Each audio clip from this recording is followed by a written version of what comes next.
नमस्ते दोस्तों, स्वागत है आपका वामन क्लासेज में। आज हम पढ़ने वाले हैं वृद्धि संधि। स्वर संधि का भेद। वृद्धि संधि वृद्धि रेखी सूत्र के अनुसार होती है। उससे पहले हमको वृद्धि आदेश सूत्र पढ़ना आवश्यक है, क्योंकि यही वर्ण है जो निर्धारित करता है कौन कौन से वर्ण हैं जिनकी वृद्धि संख्या होती है। तो वृद्धि आदेश सूत्र कहता है कि वृद्धि जो संधि का नाम है, रादेश। देखो, रादेश में आत और ऐच। आत से तात्पर्य है आ और ऐच से तात्पर्य ऐ और औ। तो यहां पर यह सूत्र निर्धारित करता है कि तीन वर्ण है आ, ऐ और औ। ये तीन वर्ण है जो वृद्धि संज्ञक वर्ण है। कई बार एग्जाम में पूछ लिया जाता है कि निम्न में से कौन सा वर्ण वृद्धि संज्ञक है या कौन सा नहीं है। तो ध्यान रखना, आ, ऐ, औ ये तीनों वर्ण वृद्धि संज्ञक वर्ण है। और जैसे कि हमने पहले गुण संधि पढ़ी, तो उसमें हमने आपको बताया कि ए और ओ ये तीनों वर्ण गुण संज्ञक होते हैं। तीनों वर्ण गुण संज्ञक कहलाते हैं। तो ए ओ गुण संज्ञक वर्ण, आ, ऐ, औ वृद्धि संज्ञक वर्ण। चूंकि हम वृद्धि संज्ञा पढ़ रहे हैं तो हमको इन वर्णों पे ज्यादा ध्यान देना है, आ, ऐ, औ। तो वृद्धि आदेश सूत्र यही निर्धारित करता है कि वृद्धि संज्ञक वर्ण कौन कौन से हैं, आ, ऐ, औ। अब वृद्धि रेखी सूत्र पढ़ते हैं। ये कहता है कि वृद्धि हो जाती है किसकी, रेची। रेची में से प्रत्याहार निकलेगा एज, कि एज प्रत्याहार के जो वर्ण हैं उनकी हमको वृद्धि करनी है, वृद्धि हो जाती है। अब एज प्रत्याहार में कौन कौन से वर्ण आते हैं, जैसे कि हमारे माहेश्वर सूत्र आते हैं, अ, ई, ओ, ण, री, क, ए, ओम, ग, ऐ, औ, च। तो यहां पर एज प्रत्याहार वर्ण आते हैं ए से लेकर च तक। तो ए, ओ, ऐ, औ ये चार वर्ण है जो हमको वृद्धि संज्ञा में, वृद्धि संधि में काम आने वाले हैं। वृद्धि रेखी सूत्र कहता है कि ए या आ के बाद, पहली कंडीशन कि प्रथम पद के अंत में ए या आ होना चाहिए। ए या आ के बाद यदि एज प्रत्याहार अर्थात ए, ओ, ऐ, औ ये वर्ण आए तो पूर्व प्लस पर, मतलब दोनों वर्णों के स्थान पर ए, ऐ और औ वृद्धि एकादेश हो जाते हैं। और वो आदेश के, वो वृद्धि एकादेश किस हिसाब से होते हैं, स्थानीय अंतरतम परिभाषा के अनुसार। ये हमने गुण संधि में पढ़ी थी और यहाँ भी इसको पढ़ना बहुत महत्वपूर्ण है। ये सूत्र कहता है इन वर्णों के स्थान पर वो वर्ण आदेश होंगे जिनका उच्चारण स्थान समान हो, ये उच्चारण स्थान उनका मेल खाता हो। जिनका उच्चारण स्थान मेल नहीं खाता उनसे यहां पर वृद्धि संधि नहीं होगी। तो यहां देखो आप, ए या आ के बाद में ए या ऐ आ जाए तो औ,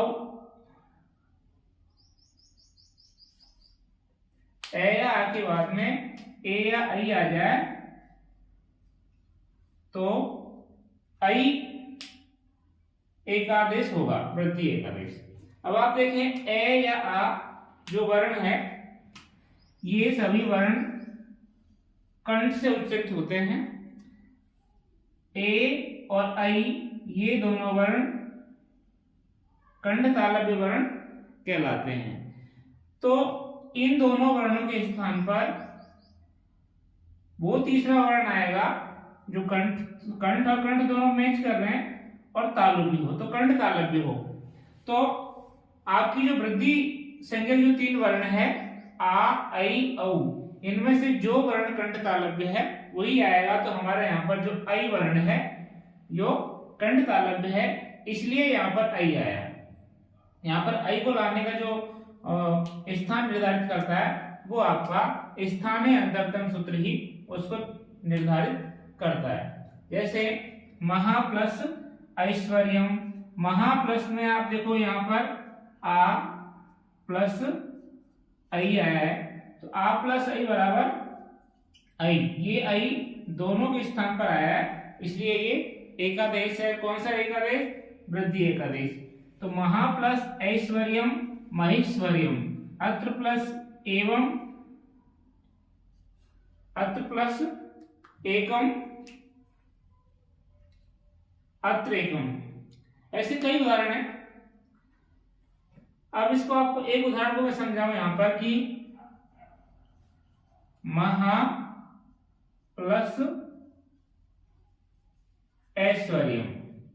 अब हमने कहा संधि हम किसमें करते हैं? प्रथम पद का अंतिम वर्ण, तो प्रथम पद का अंतिम वर्ण है मह में से हमने निकाला आ, सामने ऐश्वर्य में से हमने निकाला आई और स्वर्यम।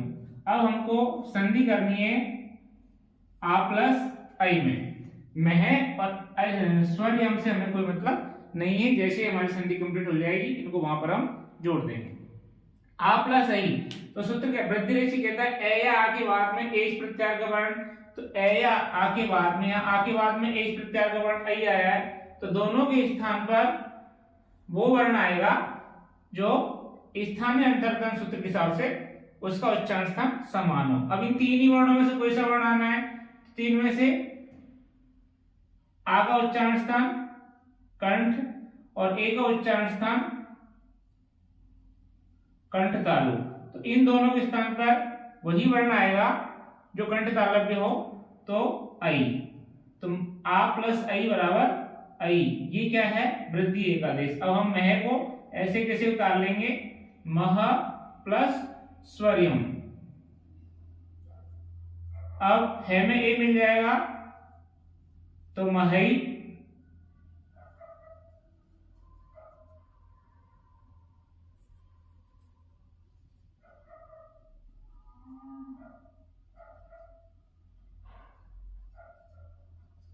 महेश्वर्यम, ये आपकी संधि होती है। इसी पैटर्न पे आपका अत्र प्लस एकम अत्रेकम, सदा प्लस एवं सदैवम, देव प्लस एकम देवेकम, मन प्लस एकम मनेकम, मम प्लस एकम ममेकम, मत प्लस एकम मतैक्यम, ऐसे कई उदाहरण हैं। ऐसे ही अब यहाँ पर ए या के बाद में ओ या औ आ जाए तो हमको औ वृद्धि एकादेश करना है। अब ए या आ जो वर्ण है ये सभी क्या है? कंठ है। ओ या औ क्या है? कंठोष्ठ है। इन दोनों के वर्णों के स्थान पर वो वर्ण आएगा, पहली बात इन तीनों में से आएगा, इन तीनों में से वो वर्ण आएगा जो कंठ भी हो और ओष्ठ भी हो। तो कंठोष्ठ वर्ण कौन सा है? औ, तो यहां पर आया औ। अब जल प्लस ओघ, अब आप यहां देखें जल प्लस ओघ, अब जल में से हम प्रथम पद का अंतिम वर्ण लेंगे ए, सामने क्या है? ओ,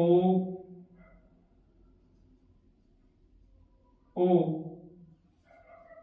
हमको संधि जो जिन दो वर्णों में करनी थी वो वर्ण हमने छांट लिए ए प्लस ओ, तो ए प्लस ओ के बारे में मिलेंगे तो कौन सा आदेश होगा? औ। तो जल में ले हलंत है और ए प्लस ओ बराबर औ और घे, ऐसे कैसे आ जाएगा?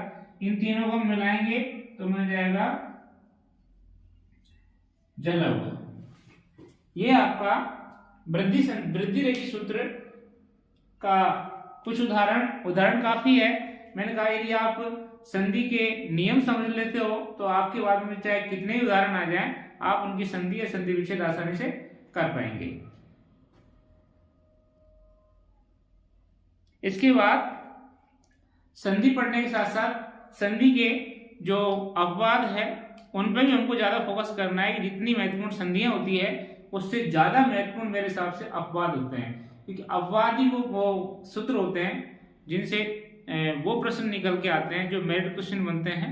इसलिए अब हम पढ़ेंगे वृद्धि संधि के अपवाद। कुछ सूत्र ऐसे आते हैं जो मुख्य संधि के नियमों के विपरीत काम करते हैं या उन नियमों का उल्लंघन करते हुए अपना एक नया नियम बनाते हैं, वो नियम अपवाद कहलाते हैं। अब वृद्धि संधि के अपवाद। वृद्धि संधि के अपवाद। पहला सूत्र है एक धत्युढशु। ये कहता है, आप देखें अभी यण संधि है इसमें, एति, एदति और उठ।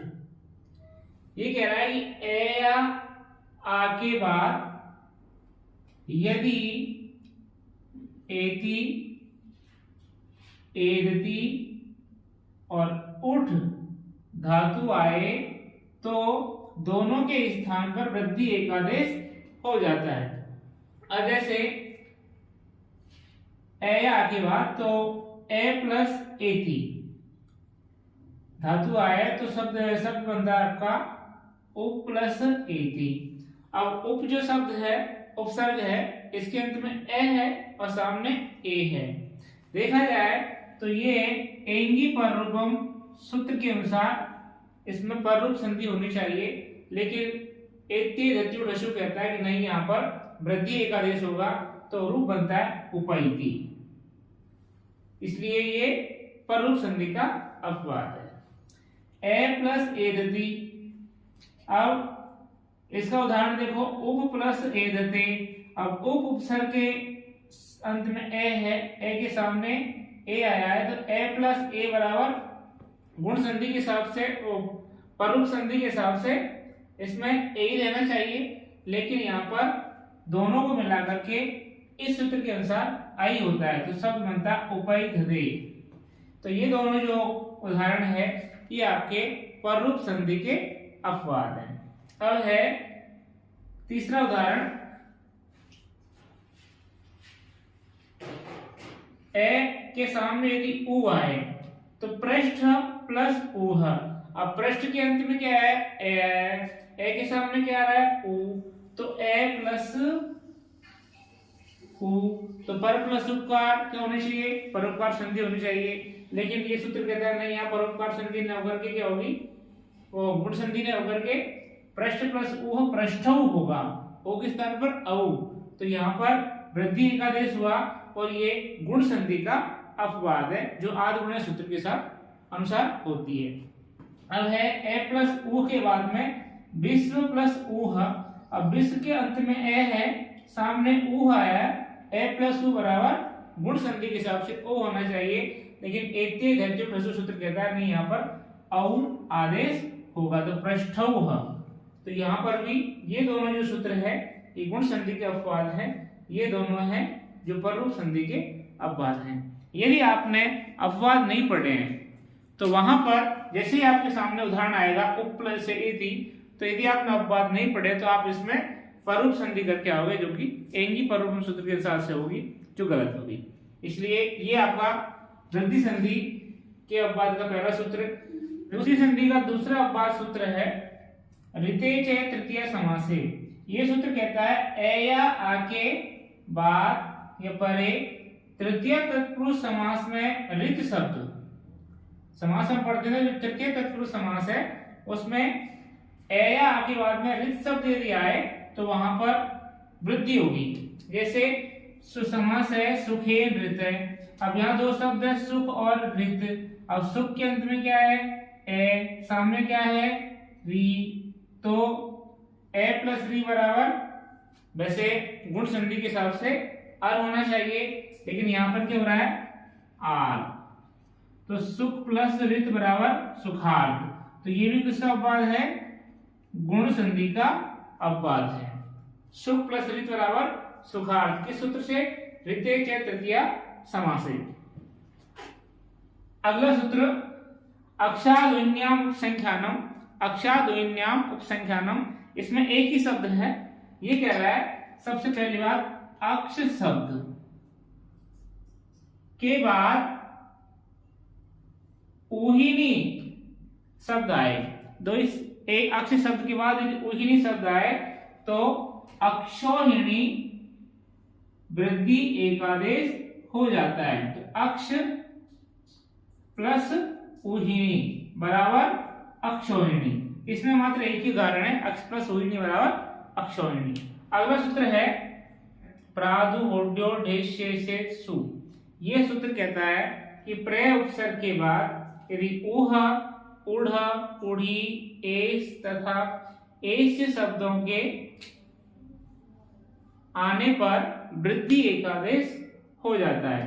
अब ये आपका जो सूत्र है, इस सूत्र में सभी हैं, जैसे प्रय प्लस प्रय के बाद ये प्रय उपसर्ग रहा, फिर दै में ऊ की मात्रा तो ऊह ये रहा, फिर यहाँ गुण संधि हुई ऊढ़ा, ऊढ़ी, एश और एश्य। इन शब्दों के आने पर वृद्धि एकादेश होता है। प्रय उपसर्ग के बाद में ऊह आया है तो प्रय ए प्लस ऊ, ये संधि हुई ए प्लस ऊ। ये संधि नियम अनुसार आदि गुण सूत्र से गुण संधि में होनी थी, लेकिन ये सूत्र के अनुसार ये वृद्धि संधि में होगी। तो प्रय प्लस ऊह बराबर प्रऊह, प्रय प्लस ऊढ़ी बराबर प्रऊढ़ी। ये दोनों ही सूत्र गुण संधि और आदि गुण सूत्र के अपवाद हैं। नियम अनुसार इनका गुण संधि में प्रयोग होना था, लेकिन यहाँ पर ये वृद्धि संधि में काम आ रहे हैं। प्रय प्लस एश्य बराबर प्रैश्य, प्रय प्लस एश्य बराबर प्रैश्य। यहाँ पर आप देखेंगे कि प्रय उपसर्ग है और उपसर्ग के बाद में ए आया है, तो एंगी पररूपम सूत्र के हिसाब से यहाँ पर पररूप संधि होनी थी, लेकिन यहाँ पर प्रादुर्होड्य सूत्र से यहाँ पर वृद्धि संधि प्रैश और प्रय प्लस एश्य बराबर प्रैश्य हो रहा है। ये दोनों ही वृद्धि संधि के अनुसार हो रहे हैं और ये गुण पररूप संधि के अपवाद है। वृद्धि संधि के अपवाद हम पढ़ रहे थे, उसमें एक सूत्र है प्रवत्सकर कंबल वसनान दशानान मृणे। ये सूत्र कह रहा है वत्सकर कंबल वसन और ऋण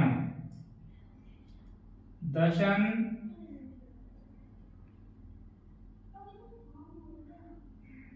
इन शब्दों के परे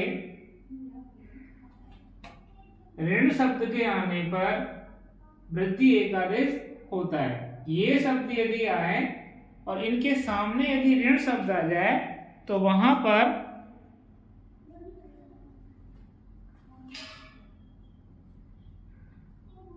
वृद्धि एकादेश होता है और ये सभी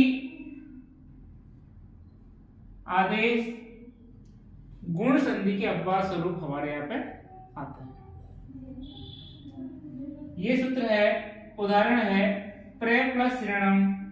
अब प्रय में आप देखोगे, प्रय के साथ प्रय में क्या है, अंतिम वर्ण है ए और सामने है री, तो ए प्लस री में क्या होना चाहिए, गुण होना चाहिए, लेकिन हो क्या रहा है, ए प्लस री बराबर आर और होना क्या है आर। लेकिन यहाँ पर इस सूत्र से प्रय प्लस री बराबर आर होता है और हमारा शब्द बनता है प्रारणम। वत्सर वत्सतर प्लस ऋणम वत्सतरारणम, कंबल प्लस ऋणम कंबलारणम, वसन प्लस ऋणम वसनारणम और दशन प्लस ऋणम दशनारणम। ये सभी सूत्र गुण संधि आद गुणे सूत्र के अपवाद स्वरूप यहाँ पर आए हैं। तो यहाँ पर यदि आपने ये सूत्र को नहीं पढ़ा और सिर्फ वृद्धि संधि पढ़ ली तो यहाँ पर आपकी गलती होने की संभावना पूरी है। इसलिए प्रय प्लस ऋणम प्रारणम, वत्सतर प्लस ऋणम वत्सतराणम, कंबल प्लस ऋणम कंबलारणम, वसन प्लस ऋणम वसनारणम और दशन प्लस ऋणम दशारणम। ये हुई आपकी वृद्धि संधि। अधिकतर अपवाद आपको पढ़ा दिए हैं। आशा करते हैं कि हमारी क्लास आपको पसंद आई होगी। अभी तक आपने हमारे चैनल को सब्सक्राइब नहीं किया है तो उसे सब्सक्राइब कर लें। सब्सक्राइब करना नहीं भूलें, जिससे कि हमारे आने वाली वीडियोज क्लासेज आपके पास पहुंच सकें। इसलिए इस चैनल को लाइक करें, सब्सक्राइब करें और अधिक से अधिक दोस्तों में, मित्रों में, विद्यार्थियों में, सहपाठियों में इसको शेयर करें, जिससे कि हमारे द्वारा की गई मेहनत का सकारात्मक परिणाम और अधिक से अधिक बच्चों को लाभ इसका पहुंच सके। धन्यवाद।